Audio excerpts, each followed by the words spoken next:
A provisional government was declared following the Tsar's abdication on the 2nd of March 1917. It was made up largely of liberal parties such as the Cadets and their leader, Milyukov, who became foreign minister.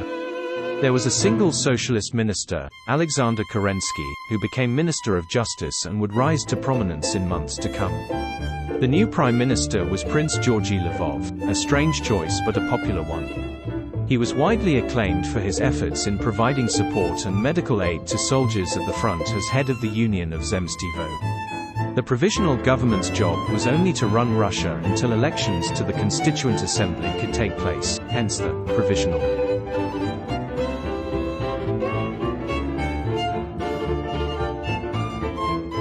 The Petrograd Soviet came into existence on the 27th of February 1917. It met alongside the Provisional Government in the Tauride Palace. The conception of the Soviet seems to have come from Menshevik intellectuals who believed that revolutionaries needed an institution from which to exert their power. It quickly became the focus of working-class power aspirations where workers could congregate and fight for their interests.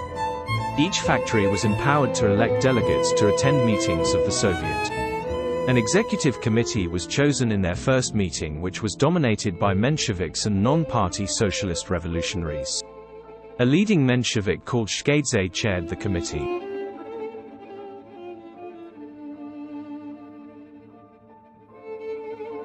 Soviets, or workers' councils, were set up in different towns and cities all over Russia after February 1917 saw the iron grip of the Tsar finally loosen. The Petrograd Soviet, being located in the capital city, was the most significant one and is therefore referred to as the Soviet. By the 3rd of March 1917 the Petrograd Soviet boasted 1,300 members. A week later it had 3,000, of whom only 800 were workers. The rest represented various army units. The huge numbers could not make decisions easily, so they chose an executive committee to do this. This committee was dominated by socialist intellectuals rather than factory workers, soldiers or peasants.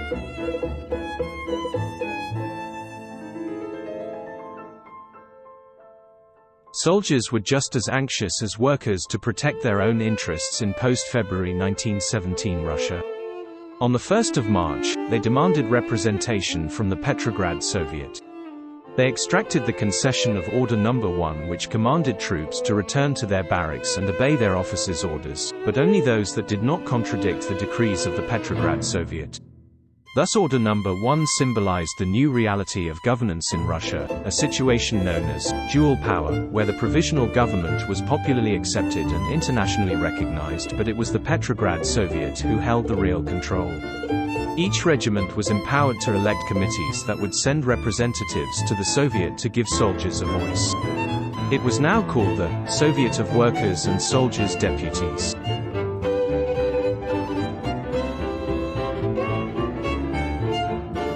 The policy of the Soviet was to act as a protector of the interests of the working class and the soldiery and, as such, it decided to keep its distance from the middle-class provisional government. It opted out of direct participation in the government, such as to take up cabinet positions. There was one exception to this lack of interplay between the two bodies, Alexander Kerensky. He was Prince Lvov's Minister of Justice in the Provisional Government as well as Shkedze's Vice-Chairman of the Soviet Executive Committee. He served the role of running, often literally, between the two sides of the palace to make sure there were no misunderstandings that could lead to consternation and conflict.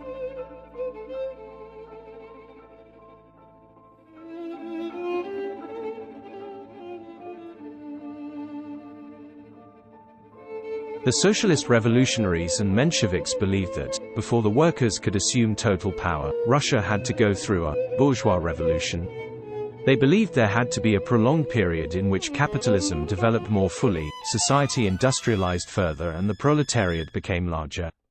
During this time, Russia would be run by a democratically elected government and, before they could play a role in running the country, the workers needed a period of education. The majority of factory workers were not Marxist theoreticians, just ordinary people looking out for themselves and their families.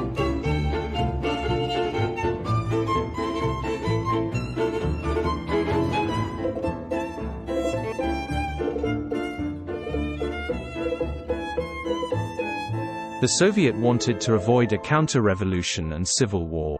They needed to keep the middle classes and army commanders on their side. The Russian High Command was reassured that Duma politicians, reliable, sensible and moderate middle-class citizens, had the situation in the capital under control and so had kept the troops outside the city. They might well send in soldiers if they thought that a hostile socialist government was going to assume power, which would smother any chance of a full proletarian revolution.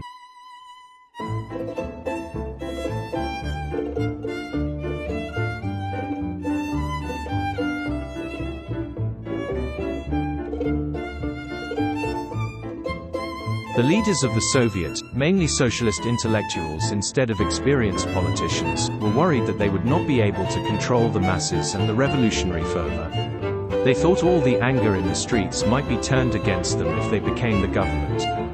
Therefore, the leaders of the Soviet decided to step back and let the Provisional Government take responsibility for the tumultuous waters of February to April 1917, while they kept a close eye on events, making sure the interests of workers were respected.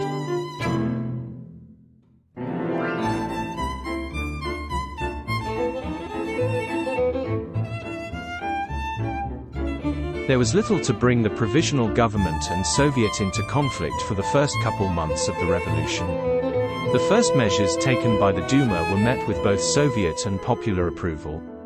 Tsarist officials and ministers were arrested and imprisoned. Many police officers placed themselves under arrest to avoid being torn limb from limb by the crowds. The Okhrana, Tsarist secret police, were disbanded. Amnesty was granted towards the Tsar's old political prisoners. Freedom of the press and freedom of speech were established. The death penalty was abolished. Discrimination on religious, social or national grounds was outlawed. Elections were promised for a constituent assembly that would run Russia in the wake of the Tsar's abdication. Universal suffrage and secret ballots were promised for these elections.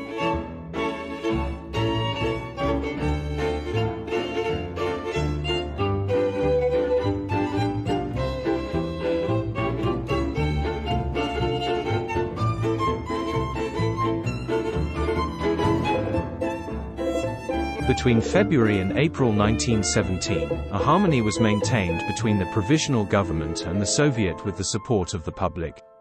The workers' representatives were happy to have secured an 8-hour workday, the right to organize trade unions and go on strike, and governmental recognition of factory committees.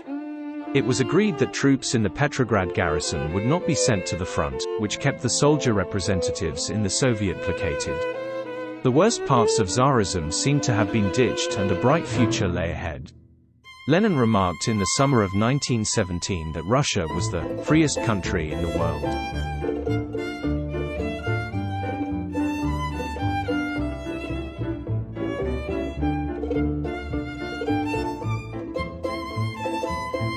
The rest of Russia saw the Tsarist administrative order dismantled.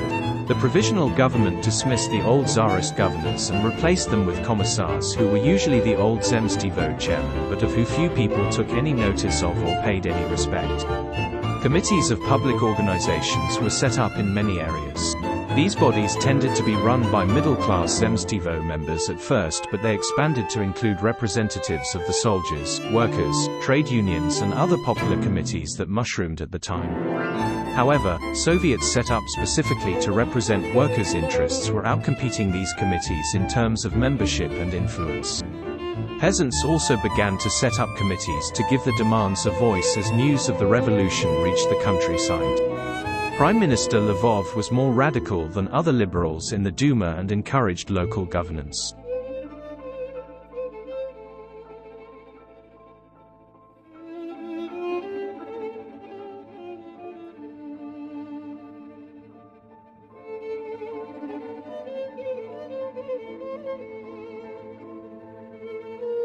Russia faced several options when it came to the issue of the war in March 1917. One option was for an immediate peace, with all the loss of territory, national shame and international humiliation this entailed. Russia could also opt to wage only a defensive war and seek only to defend its own existing territory.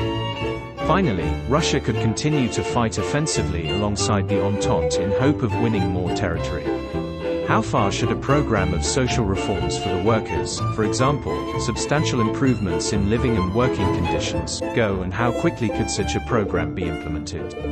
The economic situation, particularly the supply of food and fuel, also needed attention and careful consideration.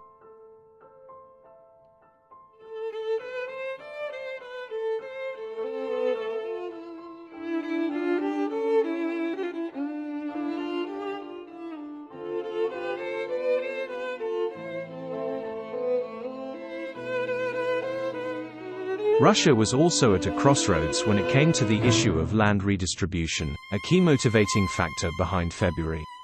The Provisional Government needed to decide whether land should be stripped from the nobility and landowners and handed over immediately to the peasants for them to divide amongst themselves, or leave this issue to the Constituent Assembly to organize in a more systematic and even-handed way. Many national groups, especially the Poles, Finns and Ukrainians, sought either more self-government or outright independence now that Tsarist authority had disintegrated. Should the old Russian Empire be consigned to the dustbin of history alongside its emperor, or would doing away with the old policy of Russification suffice?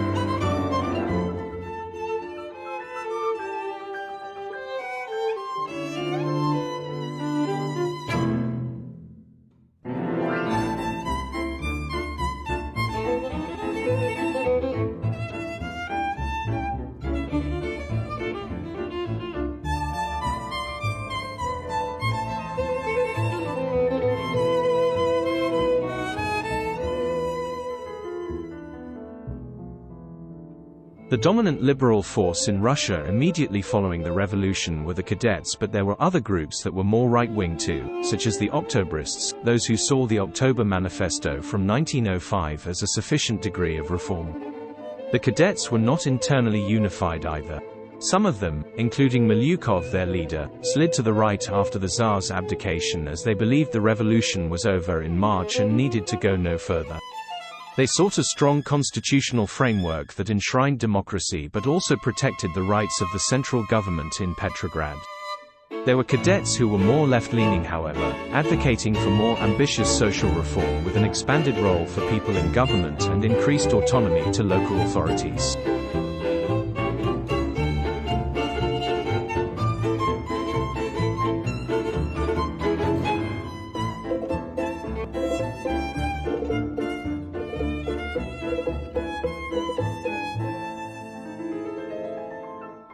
The Liberals were committed to continuing the war effort on the side of France and Britain.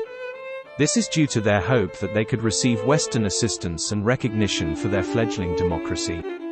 Milyukov, the foreign minister at the time, also wished to make territorial gains if the Allies were successful. They wanted the issue of land redistribution to be settled when the elected Constituent Assembly met and the current crises, namely, the war and the extreme pressure on food and fuel supply chains it caused, were solved.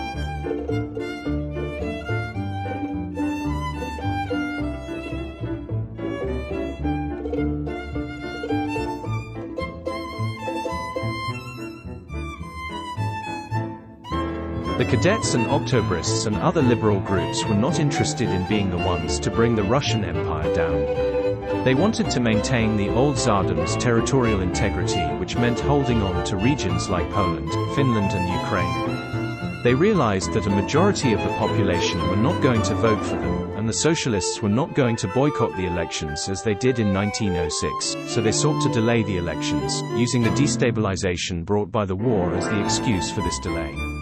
They also thought that once there was a more settled atmosphere in the absence of war, their electoral chances would improve.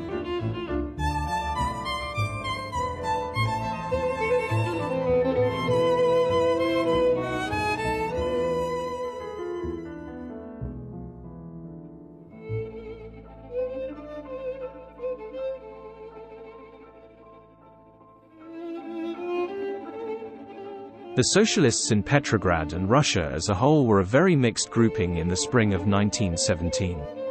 The main groups in the capital city were the socialist revolutionaries, the Mensheviks and the Bolsheviks. Stalin and Kamenev were the first of the Bolsheviks to arrive in Petrograd from exile, doing so in mid-March. They were in alignment with the Mensheviks for the most part, assuming like their comrades that this was the bourgeois stage of the revolution. There was even talk of Menshevik-Bolshevik reunification. There were many socialists who could not be categorized as belonging to any specific party but held sway in local Soviets.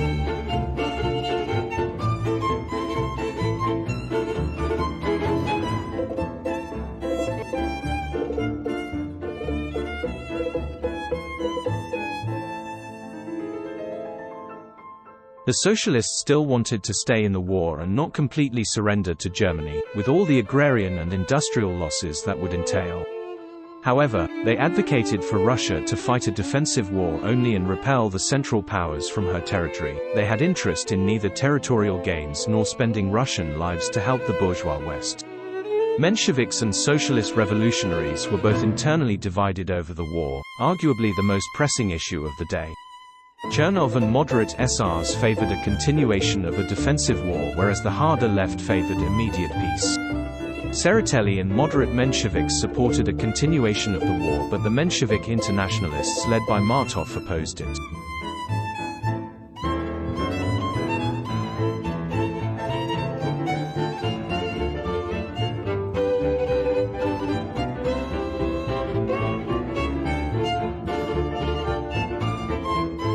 The socialists by and large wanted to leave land redistribution to the Constituent Assembly. The socialist revolutionaries would have ideally liked to distribute land to the peasants as soon as possible, but were willing to compromise and wait for the assembly. They wanted to give increased local autonomy and self-government to the non-Russian parts of the Russian Empire. In particular, they wished to see the Ukrainians granted autonomy. The socialists were willing to cooperate with the Provisional Government while acting as a watchdog, ensuring that the interests of the proletariat was never compromised.